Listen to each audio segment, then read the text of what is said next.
Welcome to the Reality Taboo, where no topic is off limits. It's June 8th, 2026.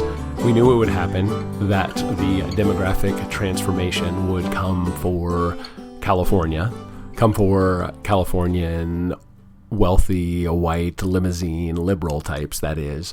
It came for the California of the middle-class American dream a generation ago, when Californian voters overwhelmingly voted to pass Proposition 187, which was a ballot initiative that would preclude public services and healthcare, K through 12 education to illegal aliens. It passed with almost 60% of the vote, yet it was struck down by the courts and was not defended by the limp-wristed California Republican governor at the time, Pete Wilson. It seems hard to believe now, but just a generation ago, California was the middle-class, aspirational Republican dream, the state that produced Ronald Reagan and voted for him twice overwhelmingly in the 1980 and 1984 presidential elections, and verifying now also in 1988. Californians backed the elder Bush. But in 1990, California was 60% non-Hispanic white, and now it is barely 30% so. But the whites who have remained in California over the last generation have tended to be affluent, highly credentialed, wealthy, and neoliberal types with a lot of emphasis on environmentalism and libertine social policies, with Gavin Newsom as the poster child and most well-known avatar of this type, with Tom Steyer being another one, cut in that mold, a multi-billionaire. He became a multi-billionaire in the hedge fund world in the 80s and has been a big-time funder for Democratic causes over the last 30 years, with a particular emphasis on the green environmentalist agenda. He was backed by Our Revolution, the political action committee founded by Bernie Sanders. And up until the last few weeks, he was expected to cruise to victory in the primary for governor in California, but he ended up being beaten in the primary by Javier Becerra, who is a neoliberal managerial state bureaucratic type who served as HHS secretary, I believe, in the Obama administration, or rather the Biden administration. His parents are Mexican immigrants, and so he is legally first-generation American, second-generation Hispanic migrant, and was able to leverage that demographic asset to overcome the moneyed advantage that Tom Steyer commanded. Tom Steyer, it is worth noting, is Jewish, but of course was portrayed as a wealthy hedge fund managing white guy trying to become governor of a state that no longer demographically resembles the state that Tom Steyer lived in when he made his money and became a force in Democratic politics. The under 18 population, the school population in California now is barely 20% white, non-Hispanic white. And so it very much seems plausible that Gavin Newsom will be the last white governor of California. The expression, as goes California, so goes the United States, is apt here as well. There is explanatory power in the fact that Tom Steyer, who again very much earned his Democratic chops as an environmentally focused, green agenda driven advocate at a time when that had a lot of political cachet, especially for white Democrats. It was one of the dwindling numbers of issues that was strongly associated with the left that was able to still be championed by white leftists without worrying so much about how they would be attacked for talking about it, instead of giving their positions to non-whites to be the leaders, to be the focal points for a lot of the other issues like immigration and racism and sexism and all the different isms that white males in particular were particularly vulnerable on the left for trying to be the leaders in opposition to these perceived problems of isms, things like police brutality and even things like drug use, the incarceral state, all of these things that disproportionately hurt non-whites were increasingly and have continued to increasingly be things that are difficult for whites, and in particular white men, to be the leaders in the Democratic Party on. But environmentalism was one of those things where they still were able to do so, and disproportionately the leaders and funders and backers of the green agenda were wealthy white or Jewish men like Tom Steyer or Bernie Sanders. RFK is another one who was in this space in the Democratic world. He, of course, made his exit from the left a couple of years ago.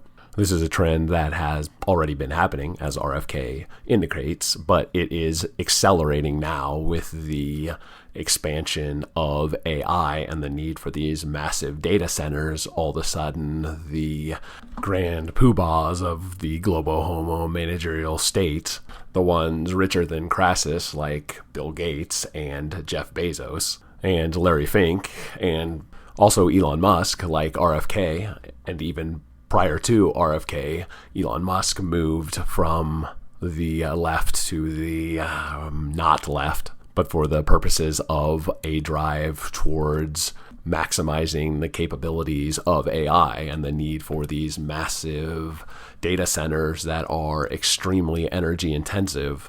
The green agenda suddenly has become something quite problematic. And so Tom Steyer's defeat in the California gubernatorial race illustrates a sort of double whammy for the green movement in the Western world, particularly in America, where not only has the demographic transformation forced environmentalism down the list of priorities on the left, in addition to just losing the quantitative support in terms of the numbers of people who will vote for these environmentally driven policy proposals and candidates running on those things. Not only has there been a decrease in the electoral support for that, but also now there is going to be a drying up of funds to push that sort of messaging as it becomes increasingly viewed as antithetical to the desire to create these massive data centers and be able to power them. What's happening in the Lake Tahoe area in particular is a great illustration of this trend in action. Effectively, what the residents of Lake Tahoe have been told is that they have, from Fortune magazine, Lake Tahoe doesn't know where its power will come from after next ski season, and it's a major problem for the 49,000 residents who call the region home. The Sierra Nevada tourist hub, home to ski resorts, lakeside casinos, and roughly 25 to 28 million annual visitors, is facing an energy crisis with a familiar culprit: the data centers powering the AI boom. NV Energy, the Nevada utility that has supplied the bulk of Lake Tahoe's electricity for decades, told Liberty Utilities, the small California company that services the region, that it will stop providing power after May 2027. The reason? NV Energy needs the capacity for data centers, as in the energy supplier for the Lake Tahoe region is telling the utility company that it has less than a year to find another power source. Globo Homo is probably fine with some level of suffering for the population to fuel the future of these of these AI centers, at least in the shorter or medium term. Over the longer term, this bodes well for the prospects for nuclear energy, which has always been the obvious solution to emission reductions if granted good faith in the arguments that environmentally minded people have tended to make over the last several decades. It's always been my personal litmus test to separate the misanthropic Luddites from genuine environmentalists who just want clean skies, clean drinking water, and not trash in the rivers and oil floating in the oceans. Those supportive of nuclear energy development were in the latter category. Those opposed to it on the grounds that it could potentially lead to environmental disaster if something went wrong, in the former category. In the United States, the one incident people will point to as the indicating the potential problems of nuclear energy is 3 Mile Island, where a total of 0 people died, something that happened almost 50 years ago, and that, like Chernobyl and Fukushima, was attributable to human error. The fallout from the 3 Mile Island accident, as Wikipedia describes it, quote, "The 3 Mile Island accident was a partial nuclear meltdown of the Unit 2 reactor of the 3 Mile Island Nuclear Generating Station, located on the Susquehanna River in Londonderry Township, Dauphin County, near Harrisburg, Pennsylvania. The reactor accident began at 4 a.m. on March 28, 1979, and released radioactive gases and radioactive iodine into the environment. It is the worst accident in U.S. commercial nuclear power plant history, although its small radioactive releases had no detectable health effects on plant workers or the public," unquote. Instead of that, we have these hideous windmills that butcher hundreds of thousands, millions of birds every year, that provide incredibly unreliable and economically unviable, without constant subsidy, energy production. The massive increase in lithium production, which is environmentally brutal in its nature, and the continued reliance on fossil fuels like coal and petroleum, which, as I've stated before, is not something personally that bothers me. I'm fond of saying that there is scarcely a better proxy for human material flourishing than the reliable availability and accessibility of cheap energy. But even using the environmentalist frame, for which carbon emissions are a predominant concern, within those parameters, there is no better energy source than nuclear energy. And that is nuclear fission, let alone the dream of nuclear fusion, which could, if ever realized, easily power the seemingly infinite energy appetite for the development of artificial intelligence. The environmental movement in the U.S. sold its soul decades ago when the Sierra Nevada Club, which had, since its inception, been in opposition to illegal migration into the United States on account of the damage that overpopulation would cause to the country at large, and in particular to the Southwest. At that point, the fix was effectively in, and the end of the environmental movement that we're seeing manifesting itself now had become a fait accompli. Because to say that environmental concerns are not top of mind for Central and South American migrants, or from immigrants from Asia or from Africa, is, to put it mildly. In these places, simply throwing trash out the window, into the rivers, into the oceans, or just burning the trash outright. These are all methods of waste disposal that are common outside of the Western world, outside of the United States, Western Europe, and its diaspora. Demographics are destiny.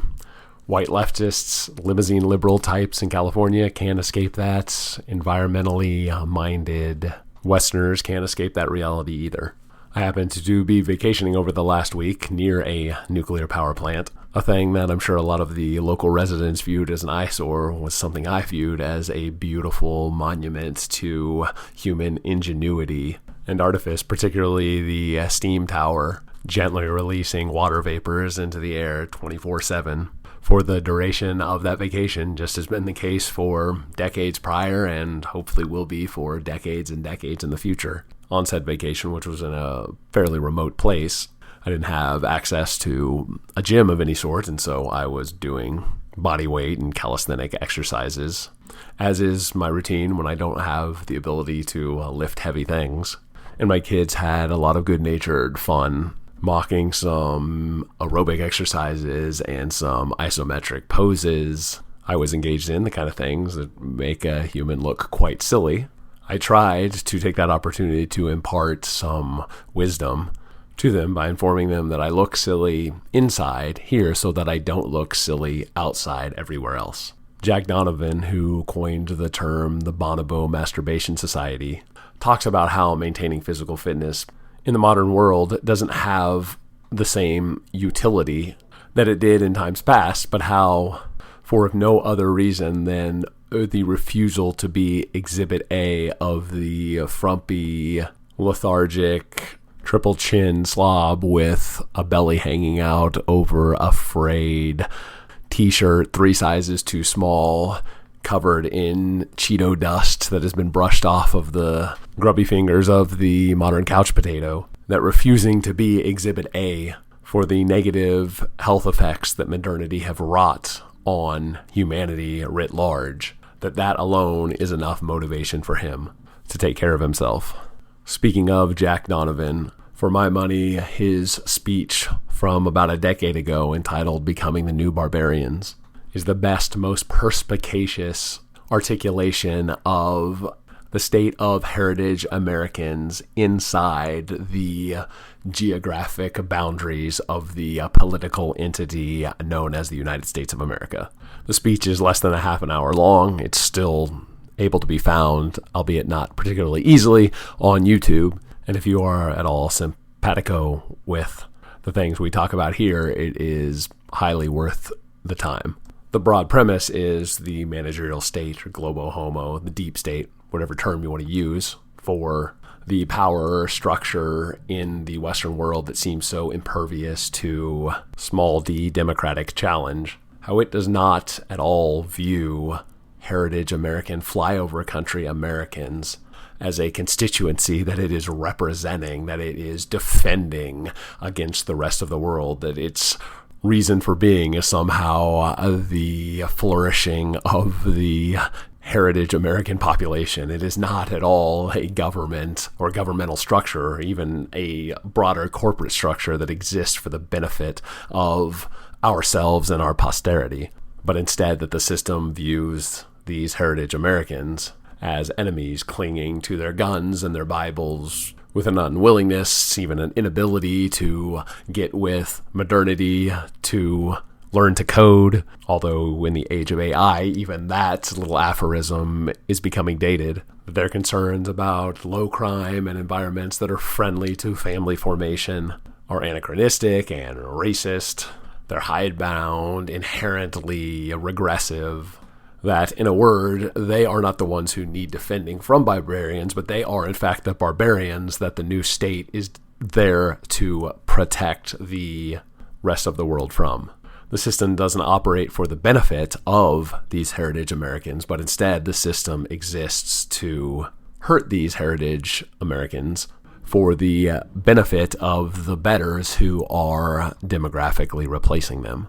This isn't a pattern, a phenomenon, of course, restricted just to America. It is something that is happening in Western, formerly European countries all over the world. And in fact, it is in England where the most tragically perfect microcosmic metaphor for what is happening all across the Western world, or at least the environment that the Western world is in, because as we'll get to, this one does have a happy ending to the extent that it can. There is some justice, it looks like, being done, albeit probably begrudgingly so by the authorities.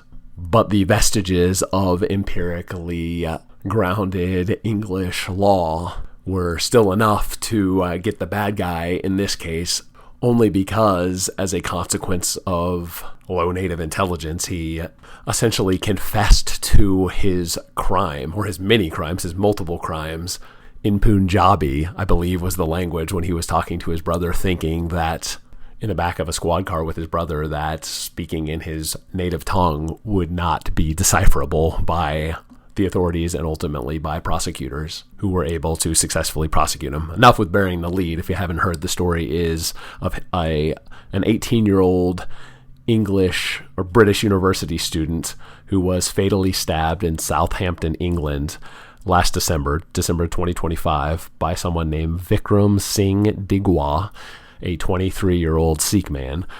Digwa's brother called the police saying that Digwa's brother, someone named Gurpreet, called 999, which is the equivalent in America of 911, and lied to the police, repeatedly telling them that Digwa, his brother, had been the victim of a racial attack and that no weapons were involved and that the attacker had knocked off his turban, that it was totally unprovoked. This call happened after Singh had already stabbed Nowak multiple times, fatally. He was bleeding out at the time, trying to get away, trying to climb over a fence, when Singh came over and began mocking him. When the Hampshire police did arrive, they spoke to Digwa, while Nowak, who had been fatally stabbed, was laying on the ground. Digwa told the officers that Nowak was drunk, which, while he did have trace alcohol in his system, was below the .08 drinking and driving limit, so he was legally able to drive. But I'm getting into frivolous, digressive details that take away from the horror of this story. So I'll get back on track, but parenthetically, this is another instance of how Singh just lied constantly throughout this whole incident. So in addition to saying that Nowak was drunk, Digwa said that Nowak punched him, used a racial slur against him, pulled his turban off. In response to Singh's lies, an arresting officer dragged Nowak across the gravel. And the body cam footage that was released of this incident showed all of this. It's gruesome. It's available online to see if you have the stomach for it. As Nowak was bleeding out and dragged across the gravel, he's saying multiple times, telling the officer he had been stabbed multiple times, he couldn't breathe. In response to that, one of the officers, and you can hear this on the body cam, says, quote, "Don't think you have, mate," unquote. They then put Nowak's hands behind his back, handcuff him, and lift Nowak's hoodie or his sweatshirt around the waist to check to see if, after dragging him across the gravel to see, well, maybe he had been stabbed. And Digwa tells the officer, he hasn't been stabbed, what are you doing? To which the officer replies, quote, "I know, but we have to check, don't we?" unquote. And as this is going on, Nowak is pleading, "Please, brother, I can't breathe." Those were, in fact, his last words. And at this point, as he is literally dying, bleeding out in front of these arresting officers, they read him his rights. At that stage, another officer who wasn't involved directly in the cuffing realized that Nowak was unresponsive. The handcuffs, he removes the handcuffs, sees what is going on, that he is bled out. An ambulance is called, CPR is administered, but Nowak is already dead at that point. Days after Nowak had died, the police had prepared an official statement that claimed Nowak was the aggressor in the incident. That ended up being scuttled on account of a conversation that the Digwa brothers had in a police van, in a covertly recorded conversation that took place in Punjabi, in which the brother advised Singh, the murderer, to claim self-defense, and the murderer, Digwa, said he wouldn't be able to if there were any security cameras on the street, because that's clearly not what had happened. And it was on this admission of murder, and it was on that admission in addition to the other corroborating evidence, including witnesses there weren't any eyewitnesses, but they had heard the confrontation, and all of the testimony confirmed a story in which Digwa attacked unprovoked Nowak. And even to say attacked is to be unnecessarily clinical. He butchered Nowak. Nowak didn't try to fight back. He was trying to run away. In fact, he had multiple stab wounds in his legs as he was trying to scurry over a fence. And so why this works so well in a macabre sense as a metaphor for what is happening in the West is that you have a white native being attacked by aggressive invaders who add nothing of benefit to the societies that host them. These invaders attack the native population, and then the state that is supposed to exist for the well-being of the natives that putatively put it in place through democratic means for their own benefit, that state then comes and punishes the natives when they are victims of aggression by the invaders. So to bring it back to the Jack Donovan becoming the new barbarian terms, it's not that the state is there to protect the natives from the barbarians, but instead the state is there to facilitate the barbarians' attacks on the natives. And I neglected to mention that prior to the police arriving, Digwa called his mother, who then came to the scene. Digwa gave the Sikh ceremonial butchery knife to his mother. His mother then hid the weapon so that the story could be maintained that Singh didn't have a weapon, that Nowak wasn't stabbed. And his mother dutifully complied, which is another element in the utility of the metaphor, that these tribalistic, inbred invaders do not have anything approaching the universalistic, objective sense of justice, the idea that principles exist and should govern human action. They have no time for any of that. It is simply the interests of their tribe without regard to any sort of sense of objective morality. The morality is, if it's my people, whatever is good for them is good. If it's not my people, well, it doesn't matter what happens to them generally. And if what happens to them in any way negatively redounds on my people, well, then they're the enemy and they deserve what's coming for them, even if what's coming for them is an unprovoked stabbing, murder in cold blood in the street. And without a second thought, I will be complicit in trying to cover up what happened. Fortunately, Digwa was convicted of murder and sentenced to a 21-year term, and so without any sort of early release, which is hardly a guarantee, but without an early release, he will be in his mid-40s before he is back on the street to potentially butcher more native Britons. And while the result of the case is, while not quite as happy as it could be, this guy is going to be walking again in middle age, after all, instead of summarily being executed, as should be the case. But that he is going to spend decades in prison is a relatively happy outcome given the circumstances. It is a pipe dream to believe that this is going to have any sort of broader implications in terms of how Globo Homo, how the system deals with these new barbarians. If there is one actionable item that the state will see from this, it will be to continue to pull back on the use of body cams. Because without the body cam footage of the incident and the recordings of the Singh brothers speaking to each other in Punjabi about how a self-defense case is ridiculous if anybody saw what actually happened because it was cold-blooded murder, that without these things, it's almost certain that Singh would not be convicted of murder. And so the system will view not the incident that happened as the problem, but the way that the barbarians were able to have a window into what actually happened, that their ability to see what happened, that is the problem. That, to fit it into the modern nomenclature, that this was disinformation.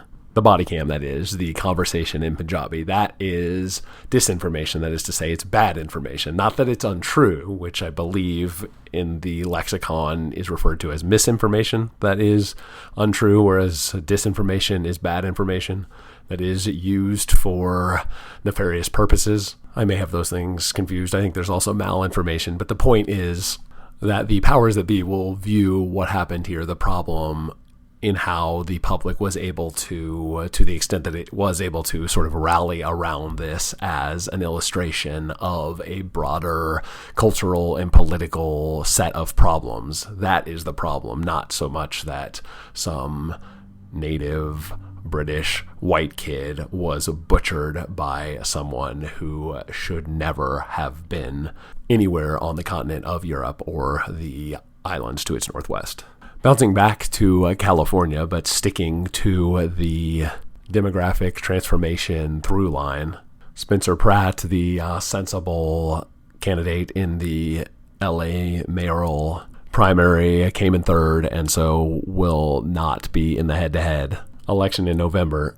Pratt, despite being a middle-aged white guy, running technically as an independent, but effectively as a Republican in LA. Despite that, it seemed plausible given the disastrous response to the LA fires where the mayor, Karen Bass, was on some absurd taxpayer-funded junket to Kenya when everything went down. And despite several homes that burned down over a year ago in that fire still having not been rebuilt, including Spencer Pratt's, the homeless problem being what it is, a lot of the other quality of life deteriorations that characterize much of America, especially its big urban population centers, that coupled with leveraging AI to make up for the funding shortfall, the funding disadvantage that Pratt had against Karen Bass, the incumbent, that these things together might be enough to give him a real shot.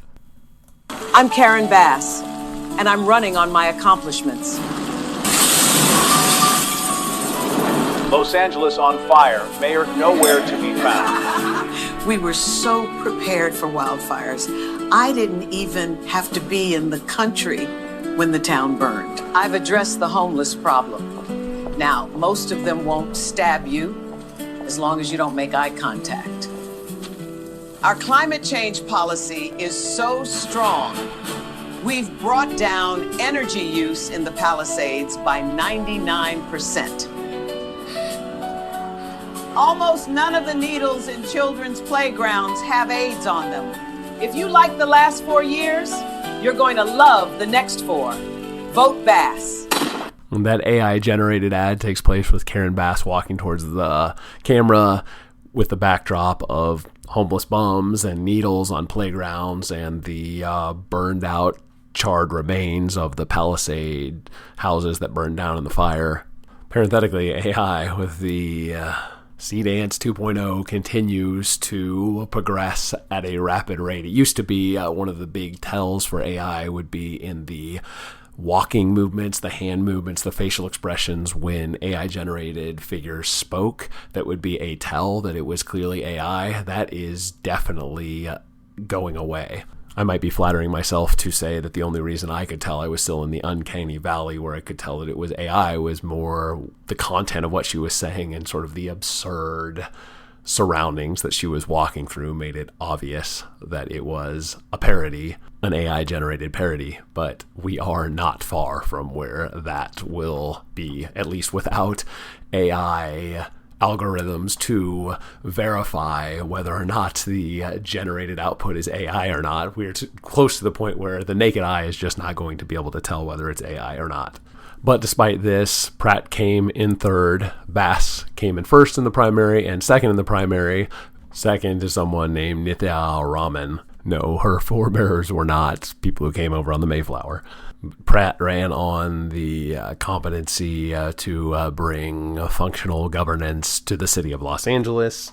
Bass is running on the I'm diverse and things are fine, and her challenger, Raman, is running on the yes, diversity is of course great, but this iteration of it is less competent than I will be. Which in terms of the competency is probably true. Raman is probably more competent than Karen Bass. That's a very low bar to get over. And yet the outcomes or the probability of the outcomes are exactly in reverse of what someone who wanted competent, non-antagonistic towards heritage American governance would prefer. Pratt is out, and the markets have Bass as the likely winner over Raman. That's democracy, baby. To try to keep a through line running through the various subjects I'm talking about today, Tucker Carlson covered the Henry Nowak case this week on his Wednesday monologue. The first 3 words in that video description is, quote, "whites are dying," unquote. And bringing awareness to this on such a large platform is why I think the gap between my perception and Jeff's of Tucker Carlson is unbridgeable. Because raising awareness, as they say, or more importantly, working to continually expand the Overton window to include the observation of demographic transformation and what that means for the people affected by it is not sufficient for a solution, but it is a necessary starting point. And the hour is getting very late, such that we cannot wait any longer for prominent figures with a lot of eyeballs, a lot of influence among the general public, taking note of these things and at least forcing them into the collective consciousness of the population with all the limitations entailed by simply raising awareness of things without any levers of power to execute to realize any actual changes in the way things are progressing. with those shortcomings being known, again, it is at least necessary, if not remotely sufficient. It is necessary for people in Tucker Carlson's position to be talking about the kind of things that Tucker Carlson is talking about here.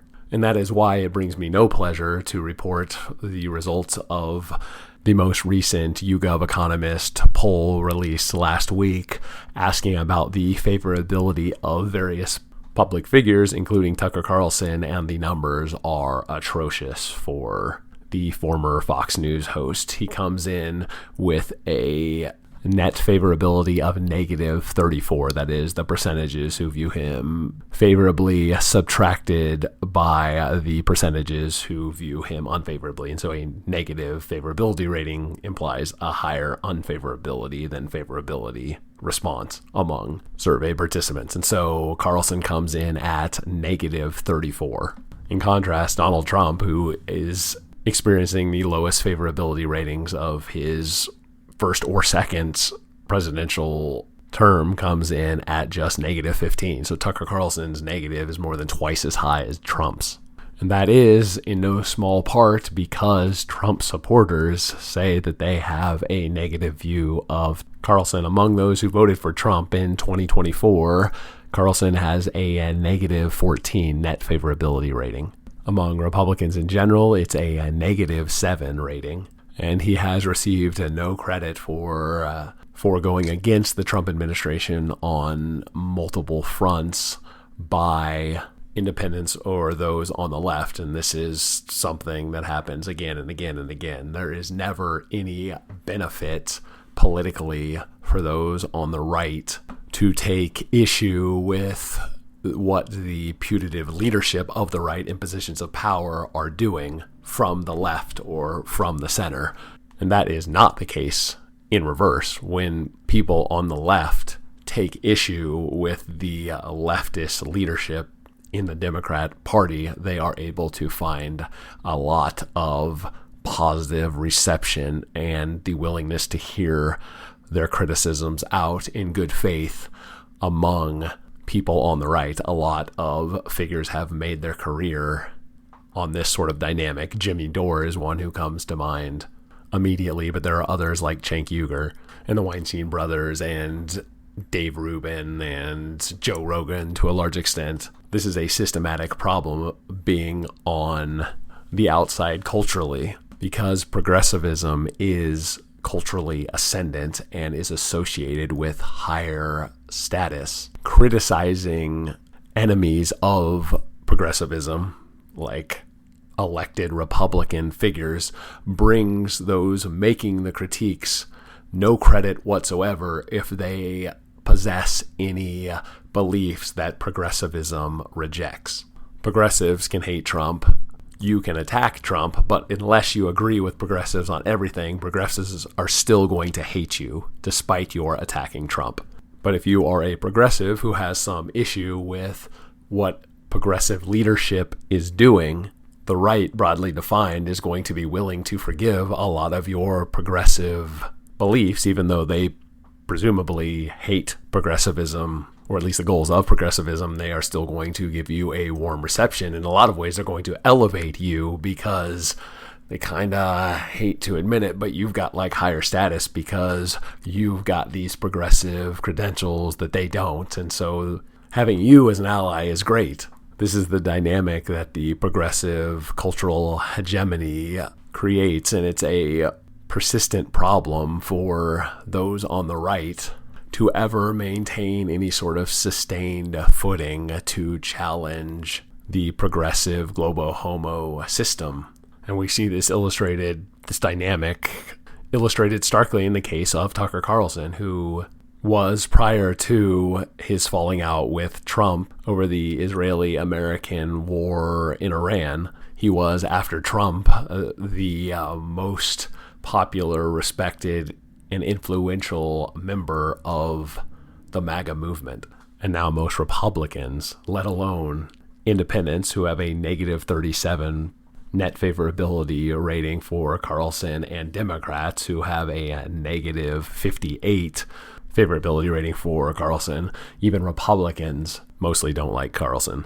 And as a dissident who cares about the prospects and the posterity, the flourishing of Heritage America, this is black pilling indeed. Because if you are under the illusion that the reason Tucker Carlson has a negative favorability among Republicans is because, among the right, is because he's not based enough, I assure you that is not at all the case. As bad as these figures are for Carlson, you can rest assured that they are even worse for Nick Fuentes or Kevin Deanna, or name your based dissident voice you find superior to Carlson's.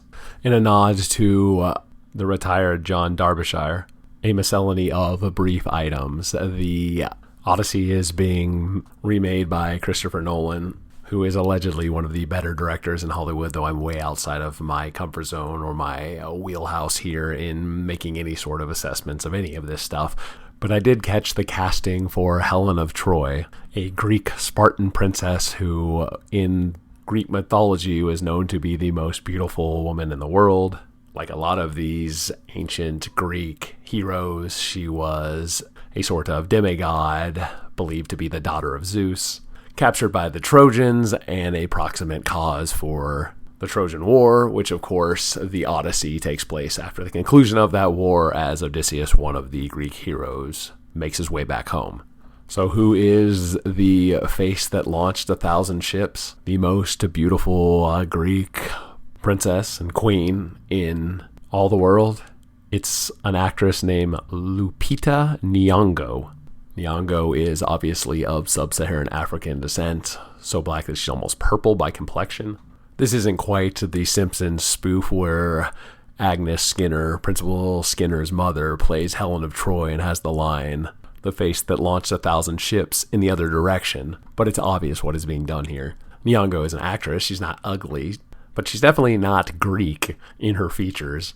Nor, if we want to be candid and honest, and we should, that's what the premise of the show is all about after all, we have data that gets at what humans perceive as ultimate beauty, and while the case can be made that the most physically attractive male specimen might be black, that is not the case for women. It's part of the reason why that in interracial pairings between blacks and whites, that those pairings are 300% more likely to be between black men and white women than they are to be between black women and white men. And the black and non-black pairings are similarly distributed among Asians and Hispanics with blacks. In all cases, the male is more likely to be black and the female not black. One can also simply look at the wives of any professional sports team. Look at the wives of whatever NFL or NBA team you want to look at, and without exception, they will be much, much whiter than the player base of those teams are. That plus the higher incarceration rate for black men relative to men of other races are primary reasons black women tend to be the biggest losers in the dating market. They, alongside to a lesser degree Asian men, because in the case of Asian men, particularly East Asian men, the racial dynamic is flipped, where in Asian white pairings, the man is 300% more likely to be white and the woman Asian than the reverse, than the man being Asian and the woman being white. In the 2004 movie Troy, Helen was cast by Diane Kruger. I'll pair those in the thumbnail for the episode, but feel free to compare and contrast Lupita Nyong'o with Diane Kruger in an image search and see which one you think better represents the casting of beautiful princess and queen from a founding myth of Western civilization.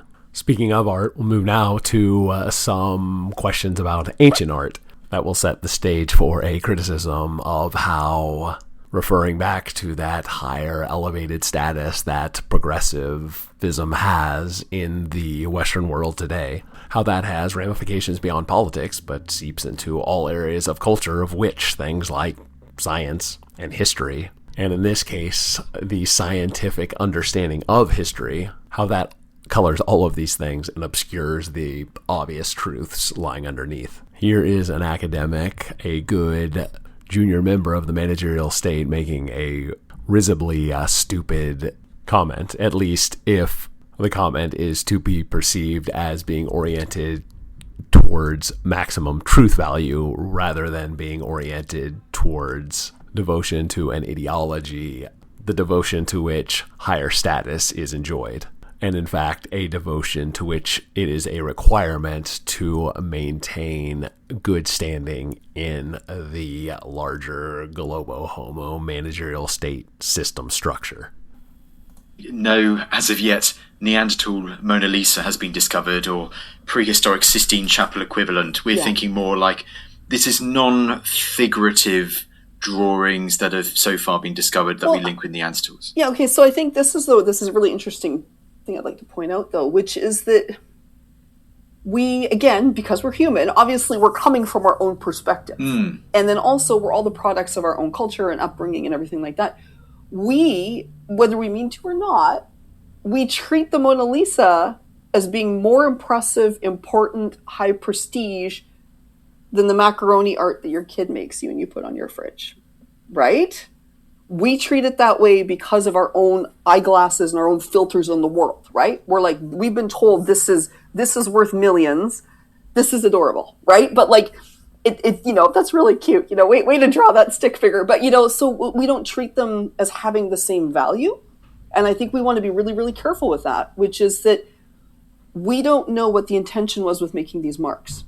Like making something look pretty or having aesthetic value may not have had any relevance to them, right? So we don't want to, just because they weren't making, pretty mammoths and prancing ponies like the humans were, doesn't mean that they weren't doing meaningful mark making, which was absolutely what they needed, right? Like, I think that's the important thing. Like, it's almost to say, it's not like there's a pinnacle of awesomeness in art and that you need things like that lovely painting behind me or the picture behind you. Like, those are not the best. They're just one version of art. And so I think that as an archaeologist, that's what we want to be really careful of, is not accidentally privileging the pretty stuff, which has basically been my entire career.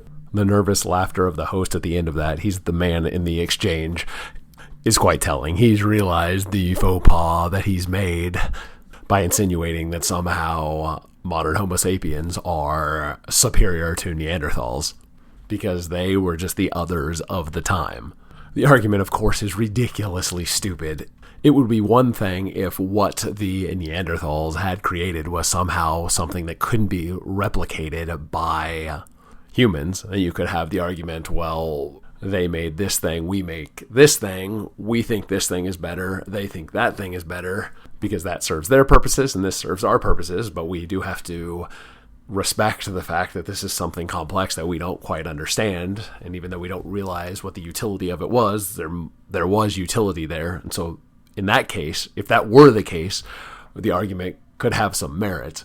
But the definition of technological superiority in any sort of creative endeavor is that if I can make everything that you can make and more, but you can't make everything that I can make, then I'm the superior maker, obviously. Leonardo da Vinci could make the little cave scratchings that the Neanderthals made.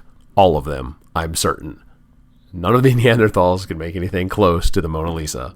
And I'm partial to the idea that Neanderthals are not inferior in whatever exactly that means in a biological context, taken holistically. Although the fact that they went extinct and we didn't is a pretty good argument in favor, at least from an evolutionary perspective, that Homo sapiens were superior to Neanderthals. But in some ways, Neanderthals live on, at least among non-sub-Saharan African descended Homo sapien populations. The average Northwestern European is about 2.5% Neanderthal by DNA. And so who knows, maybe at some point in the future, one could be fingered as a Neanderthal supremacist for saying that the Neanderthal DNA that whites have that blacks don't have is the reason that whites are more successful than blacks. But that silliness aside, the remarks that female academic made are indicative of how modern science in this case, the science of archaeology, is not primarily devoted to the truth. I won't go so far as to say that the truth is entirely incidental in the case of modern science, but the truth is subservient to the reigning globo-homo ideology, and if it runs afoul of that, the science, and anyone who talks about it, even in an innocent way, like Tristan Hughes, the host of the program, who asked that naughty question that he was reprimanded for, in the very HR up-talkity, effete, non-direct way that the managerial state manages culture, manages folkways. That's what's happening there. If you're missing that, go back and listen to it again. He is being told, and he's realizing that he's being told, that he's probably in need of some anti-bias training, because he doesn't even realize how bigoted and Eurocentric his views are.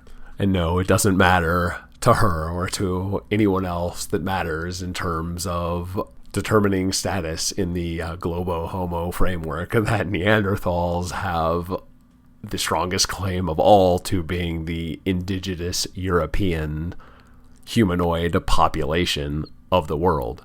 Her problem with his question has nothing to do with the fact that he is criticizing the earliest native Europeans. Quite to the contrary, she understands that any criticisms of Neanderthals as being lesser than modern humans is implicitly the intellectual scaffolding that would allow criticisms of certain groups of Homo sapiens against other groups of Homo sapiens. And that coming from a cisgendered white male, as Tristan Hughes is, the host there, well, that's very problematic indeed. That'll do it for us this week. Thanks for listening. Talk to you next time.